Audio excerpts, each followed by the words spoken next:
En el fondo es eso, ¿no? Segunda idea, Dios siempre suscita líderes para guiar al pueblo, para guiar al ser humano. Dios suscita siempre, en la historia de la salvación siempre va a suscitar hasta llegar a nuestro Señor Jesucristo, que Él es el líder perfecto, ¿no? Pero siempre suscita. Estos eran los jueces, eran líderes que impartían justicia y actuaban en nombre de Dios, es decir, cuidaban al pueblo de este tipo de comportamientos idólatras, ¿no? Entonces, Dios permite, por ejemplo, en este texto dice que Dios abandonaron a Yahvé, el Dios de sus padres, que los había sacado de Egipto. Siguieron a otros dioses de los pueblos de alrededor. Miren, esta es otra idea también interesante. Hay un dicho que nosotros decimos, dime con quién andas, diré quién eres. O aquel que dice, el que anda, el que entre lobos se junta.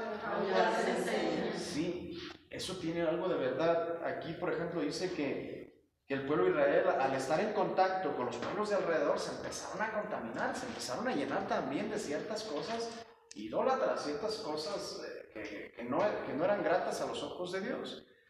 Y eso tiene muchas aplicaciones también para nuestra vida. O sea, también nosotros tenemos que cuidar el espacio donde estamos, saber la tierra que pisamos, el lugar donde estamos, ¿no? O sea, porque es muy fácil que nosotros también nos envolvamos en cosas, en situaciones que no son correctas. En vez de que el pueblo de Israel, o sea, los otros pueblos, se acercaran a la fe en Yahvé, en realidad era el pueblo el que se iba para otro lado, ¿no? Por eso Dios los pone en manos de los salteadores, permite la prueba del pueblo de Israel para la purificación.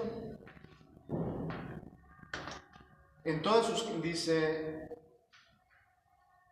o sea, el pueblo ya no podía sostenerse entre sus enemigos. En todas sus campañas la mano de Yahvé intervenía en contra de ellos para hacerles daño, como Yahvé se lo tenía dicho y jurado. Los puso así en un gran aprieto. Es decir, Dios permite para que el pueblo se purifique, para que el pueblo recapacite, ¿no?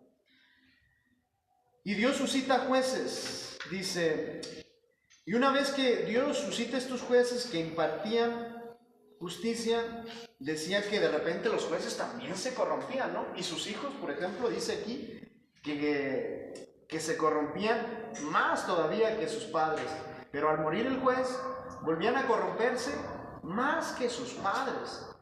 Es decir, ¿cómo de repente, por ejemplo, un caso pasa así, por ejemplo, o sea, el narcotráfico en nuestro país, o sea, donde hace 10, 15, 20, 30 años siempre ha habido narcotráfico, pero cada vez los cárteles, las personas son más violentas, más desorden, o sea, el hombre siempre tiende de repente a corromperse, a pervertirse más, y esto sucedía también con los jueces, ¿no?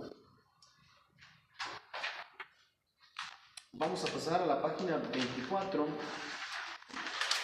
Después el autor del libro de los jueces nos contará la historia de cada uno de ellos, donde se repetirá más o menos el mismo esquema. En realidad, la historia de los jueces de muchos personajes en la Biblia se vuelve a repetir, se vuelve a vivir. Ciertos elementos que se encuentran en un personaje, por ejemplo los patriarcas, ciertos elementos que se encuentran en los profetas, en todos los profetas de repente hay ciertos elementos, ¿no?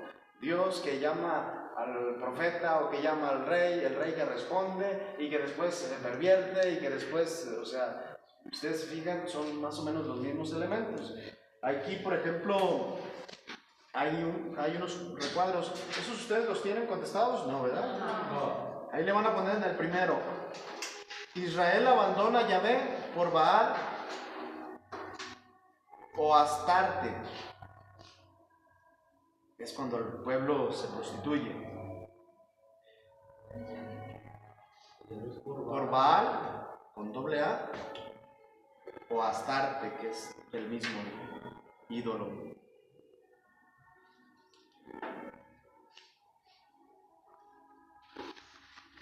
Yahvé castiga al pueblo. En el segundo, son como los elementos principales de esta época de los jueces.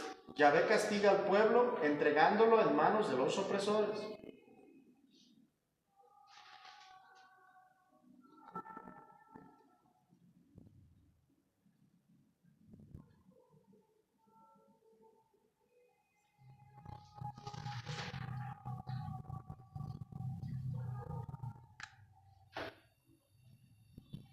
El tercer elemento, el pueblo clama a Dios para que lo auxilie.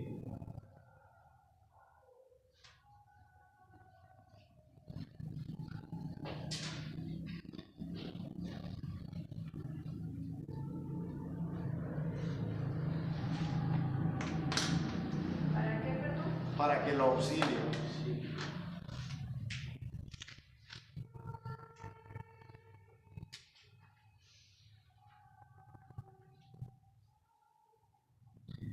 Y el cuarto elemento clave de esta época es Yahvé les envía un libertador, es decir, un juez.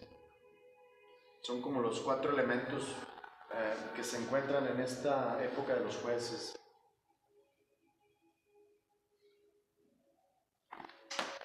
Y ahí, y en la parte de abajo están divididos los jueces en mayores y menores. Los primeros son aquellos, los jueces mayores son aquellos de quienes se nos cuenta una historia más amplia y detallada. En cambio, los menores solo son mencionados brevemente. Por eso se hace esta distinción precisamente por esto. Los jueces mayores se detalla un poco más su historia y sus hazañas, y los menores son menos detallada y no menos importantes, sino no tan impactantes sus historias, ¿no? Por ejemplo, ahí está la historia de Gedeón, Sansón, por ejemplo, historias que las conocemos perfectamente, ¿no? Pero es precisamente por el drama, por la hazaña, por todo lo que está detrás de su historia. Vamos a pasar a la página 25.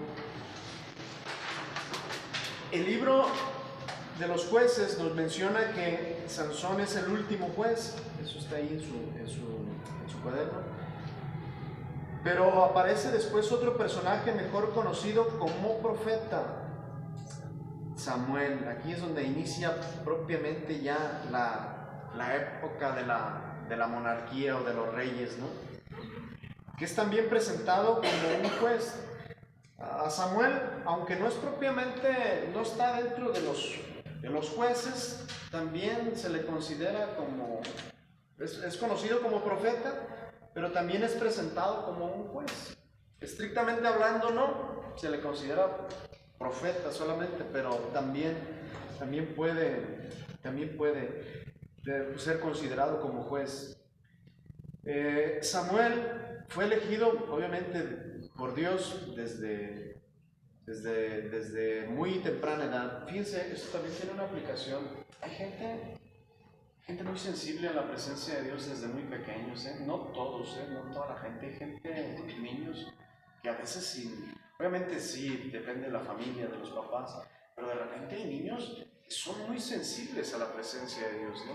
Samuel, por ejemplo, el texto donde Dios es llamado, donde Dios lo llama, o sea, él era pequeño, era un niño, ¿no? Donde escucha la voz de Dios, ¿no? O sea, es una cosa pues que nos llama la atención de ahí de Samuel, porque Samuel es llamado por Dios y es a través de Samuel donde Dios elige a los reyes, en este caso a David, ¿no? Ahí, por ejemplo, ahí ustedes en su casa leen esas citas y las ponen ahí en los recuadros. Después dice Samuel, la cita la voy a leer, pero me la voy a leer un poquito rápido. Dice: Samuel juzgó a Israel todos los días de su vida. Hacía cada año un recorrido por Betel, Gilgal, Mizpah, juzgando a Israel en todos estos lugares. Después se volvía a Ramá, porque allí tenía su casa y juzgaba a Israel. Por eso también es considerado Samuel como un juez. Después él mismo pone a sus hijos como jueces para que le ayudaran. pero resultaron corruptos. Fíjense, es la misma realidad del ser humano, ¿sabes? Esto nos decía un padre, y sí es cierto, o sea, por ejemplo, viene un presidente que dice, yo voy a cambiar el mundo, yo voy a ser el más bueno, y la verdad es que llega exactamente, ¿no? Eso también se aplica, por ejemplo, con el comunismo, ¿no? Que el comunismo decía, aquí va a haber el cielo en la tierra, no habrá injusticia, no habrá desigualdad, y el comunismo traerá la felicidad al ser humano, y el ser humano, una vez que sea feliz, que tenga todo lo necesario para vivir, no necesitará de Dios. Por eso el comunismo tiende a ser ateo. Pero ¿cuál es la realidad? ¿Qué es lo que pasó en Cuba? O sea, el pecado, la maldad del hombre se corrompe y terminan siendo los mismos tiranos. O sea, en este texto dice aquí pues que Samuel pone a sus hijos pero como jueces, pero se empiezan a corromper, y por eso el pueblo también hasta cierto punto le pide un rey a Dios, y ahí es donde entra la historia de David. Cuando Samuel se hizo viejo, puso a sus hijos como jueces en Israel. Esa es la lectura de esa cita en el segundo recuadro. Su primogénito se llamaba Joel y el otro Abdías. Juzgaban a Israel en Beersheba, pero sus hijos no siguieron su camino. Fueron atraídos por el lucro, aceptaron regalos y torcieron el derecho. Fíjense que esto pasa también. De repente puede haber buenos padres, de repente los hijos se desvían también, ¿eh? O sea, también es una realidad. Samuel fue un hombre justo, impartía justicia y era un hombre recto.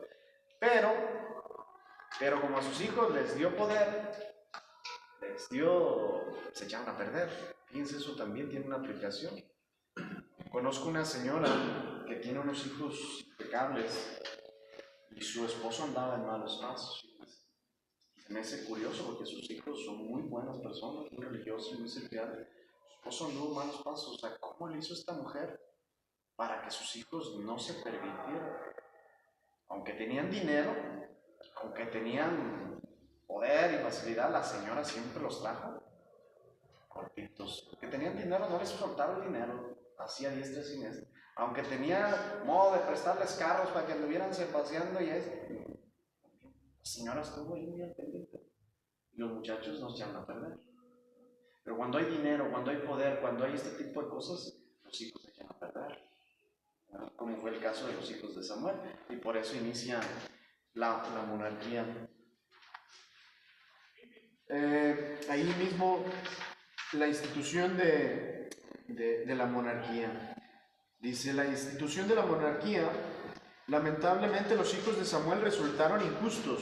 Los hijos de Samuel no supieron cómo gobernar.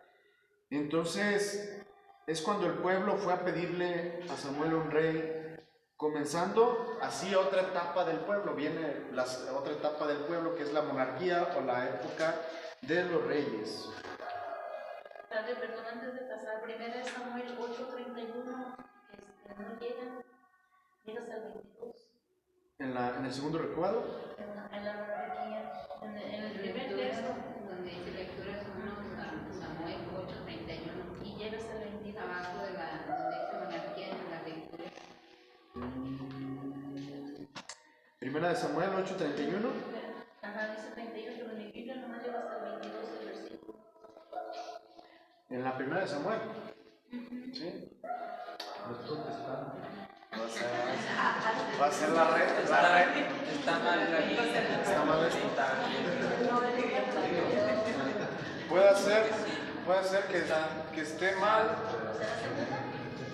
No, más bien es esa, creo yo. No. No, sí, pero llega nomás, dicen que nomás llega hasta el 22. Porque ahí marca pues del 8 al 31 y la segunda, toda la segunda, el segundo libro de Samuel. Puede ser que sea el capítulo 8 hasta el capítulo 31. Puede ser que sea eso, sí, en el 21. Pero mande. Sí, porque no hay coma. Primera de Samuel. Sí, A ver. primera de Samuel. No, sabéis.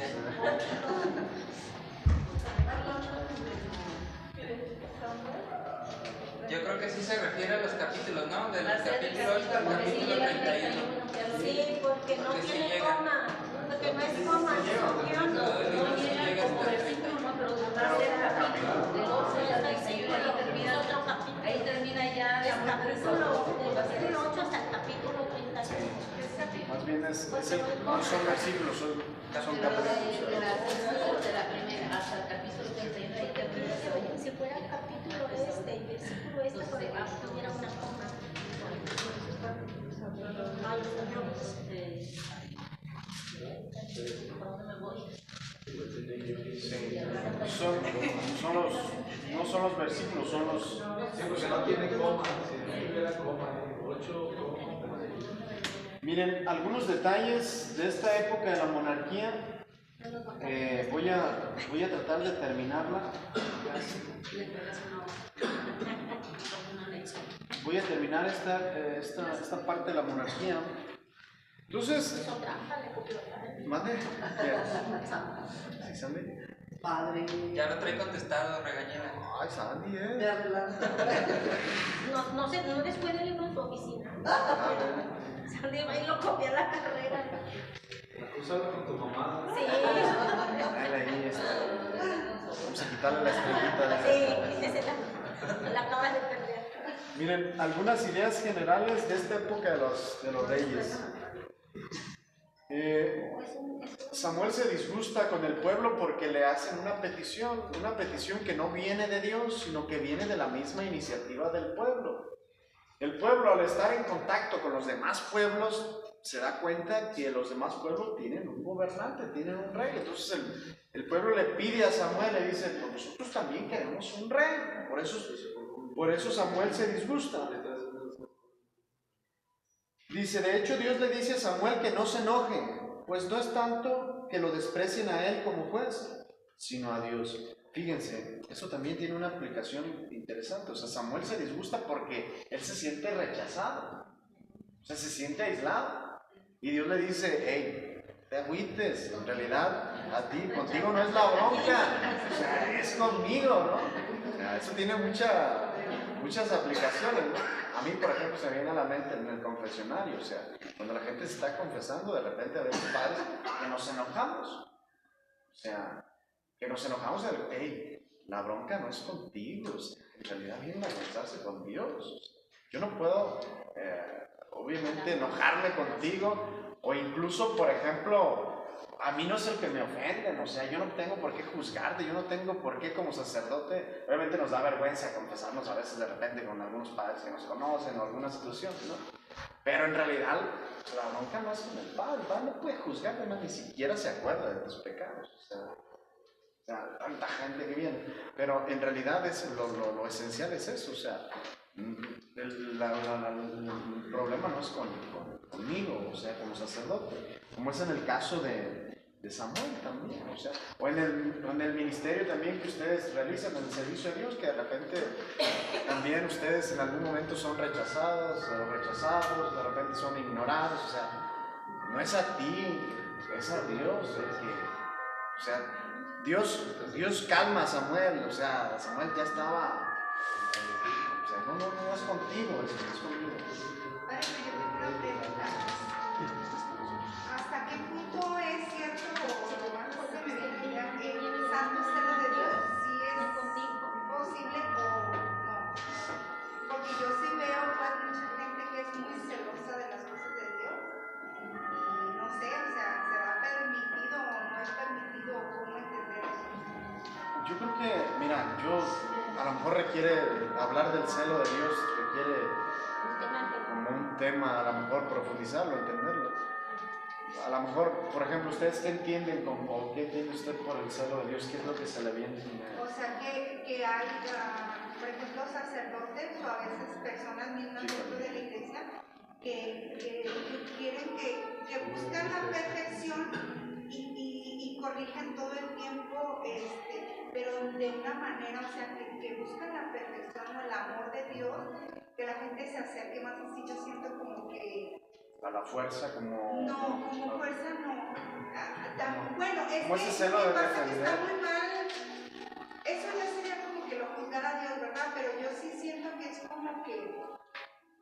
como que es una desesperación santa de ver en el otro a Cristo y de que hagamos las cosas más perfectamente. No sé. Sí. Yo creo. Porque sí he visto yo, bueno, he escuchado sacerdotes que siempre, a veces no hablan tan bonito y a veces como que queremos eso, pero detrás de esas palabras fuertes hay como que Un deseo o un celo de las cosas de Dios. Como por ejemplo a mí cuando Jesús llega con los vendedores y los latiguea, se me hace como, o sea, el celo de su casa lo devora, o sea, que es. Ahí depende, por ejemplo, ayer pasó, no sé si alguien estaba en misa, ¿no? Sí, Sí, la bolsita. alguien se dio cuenta que una señora llegó y se paró, o sea, obviamente fue algo imprudente. Sí. O sea, si yo en ese momento a lo mejor hubiera actuado y le hubiera dicho, señora, bájese de ahí, o sea, primero me fijé que era, ya vi que era en Cristo, si quiere, digo, bueno, pues ya, menos no está tan mal. Al principio pensé que dije, a lo mejor es algo de brujería, a lo mejor es algo, ¿no? Pues ahorita, pero me calmé ya que a la hora de que estaba purificando, de hecho ustedes estaban ahí, ¿no? O sea, ya vi que ya se los di al acólito y ya después se acercó la señora y me dijo, padre, es que yo solamente quería que los bendijeran. Le dije, no, eso no lo te dijeron, le empecé a hacer preguntas, te dijeron que lo pusieras ahí, alguien o algo así. No, dice, yo solamente sentí como el impulso. Le dije, no es correcto, no lo vuelvas a hacer. Si hay necesidad de decirlo, pues al final de la misa. O sea, a lo mejor ahí el celo, no sé si entendido como esa ira santa, ¿no? O sea, no sé. Pero sí fue quien se lo fue a decir para ir. Yo me acuerdo que yo cuando vi, y yo quise hacer una cosa de que aquí es como que peleas pero ahora se dio lo que dijeron también. Y luego estaban espaldas. Ya, yo creo que era cuando lo vi usted ahí. Sí. Pero aquí todo esto salió como que ¿Por cuándo te dormiste? pero no, aparte lo que dije.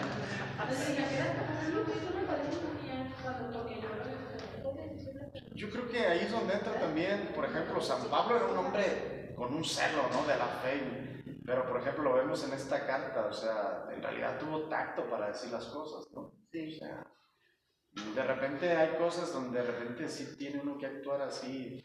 Yo creo que nunca sin caridad, nunca sin caridad. Yo creo que la regla tiene que ser la caridad, porque hay quienes separan la caridad de la verdad. Es que yo esto lo digo porque es verdad y sí es verdad, pero si lo dices sin caridad, también ya no. O sea, una verdad sin caridad, no. Y una caridad también sin verdad, también. O sea, porque soy bueno, complaciente contigo, no te digo nada, no, esto no es pecado, pues también no es correcto, ¿no?